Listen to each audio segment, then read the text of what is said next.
और अब बात जंगी मोर्चे की, जहां 56 दिन बाद भी मिडिल ईस्ट में एक नई तबाही का काउंटडाउन जारी है। इस्लामाबाद में बातचीत का इंतजार हो रहा है, लेकिन कहीं से कोई रास्ता निकलता नहीं दिख रहा है। आखिर ये डेडलॉक क्यों डराने वाला है? लगातार बढ़ती अमेरिका की सैन्य तैयारी क्या बता रही है? पूरी डिटेल इस रिपोर्ट से समझिए। अपनी शर्तों पर अड़ा ईरान, ट्रंप का बारूदी प्लान, हॉर्मुज पर धमकी, एक और जंग की तैयारी। 28 फरवरी को अमेरिका और इजराइल ने ईरान पर हमला किया। इस बारूदी जंग के 2 महीने पूरे होने में सिर्फ 4 दिन बचे हैं। अब तक कोई नतीजा नहीं निकला है। इस बीच सबसे ज्यादा तड़प रहा है पाकिस्तान।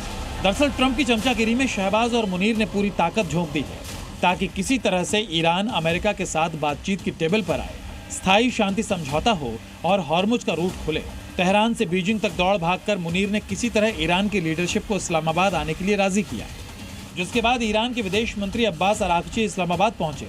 आसिम मुनीर और पाक विदेश मंत्री इशाक डार के साथ मीटिंग हुई।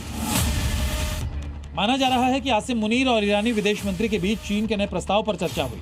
खबर है कि इस बीच अमेरिकी डेलीगेशन भी इस्लामाबाद पहुंच सकता है, लेकिन दोनों तरफ से बातचीत आगे बढ़ने पर स्थिति साफ नहीं है। ट्रंप का कहना है कि ईरान डील ऑफर करने वाला है, लेकिन उन्हें डिटेल नहीं पता। उधर ईरान ने साफ इनकार कर दिया कि अमेरिका की नाकेबंदी रहेगी तब तक कोई बात नहीं होगी। ईरान अपने स्टैंड पर कायम है, लेकिन हॉर्मुज में हालात बिगड़ते जा रहे हैं।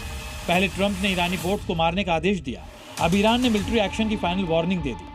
ऐसे में सवाल यह है कि जब अमेरिका और ईरान के पास समझौते का कोई रास्ता नहीं दिख रहा है, परमाणु कार्यक्रम हो या हॉर्मुज का सवाल, कहीं पर कोई सहमति नहीं बन रही, तो बेगानी शादी में दीवाना अब्दुल्ला बनकर घूम रहा पाकिस्तान कर क्या लेगा? कुल मिलाकर मुनीर एंड कंपनी सिर्फ ट्रंप का ऑर्डर बचाने और अपना सिर बचाने की मुहिम में लगी है। इसका अंदाजा लगाने के लिए कहीं और जाने की जरूरत नहीं। हॉर्मुज को लेकर अमेरिका की तैयारी बता रही है कि बैकग्राउंड में कुछ और ही कहानी चल रही है। मिडिल ईस्ट में अमेरिका ने 2003 के बाद सबसे बड़ी तैनाती की है। इराक पर हमले के बाद अमेरिका का सबसे बड़ा मिलिट्री बिल्डअप। 23 साल में एक बार एक साथ 3 एयरक्राफ्ट कैरियर उतारे गए हैं। हजारों सैनिकों के साथ 200 से ज्यादा फाइटर जेट तैनात हैं। 12 वॉरशिप और कई गाइडेड मिसाइल डिस्ट्रॉयर मौजूद हैं। समुद्री और जमीनी ऑपरेशन के लिए 2500 से ज्यादा marines, F-35, F-22, F-15E strike eagle जैसे घातक एयरक्राफ्ट। कुल 55,000 से ज्यादा अमेरिकी जवान अलर्ट पर हैं। संकेत साफ हैं कि बातचीत एक धोखा है। ट्रंप के मन में कुछ और ही चल रहा है, जिसकी वजह से अमेरिका और ईरान एक ऐसी निर्णायक जंग के मुहाने पर खड़े हैं जहां से लौटना हर दिन मुश्किल होता जा रहा है। अगर ट्रंप ने अपनी जिद नहीं छोड़ी और ईरान ने अपना इरादा नहीं बदला, तो इस विवाद का फैसला महाविनाश से होगा।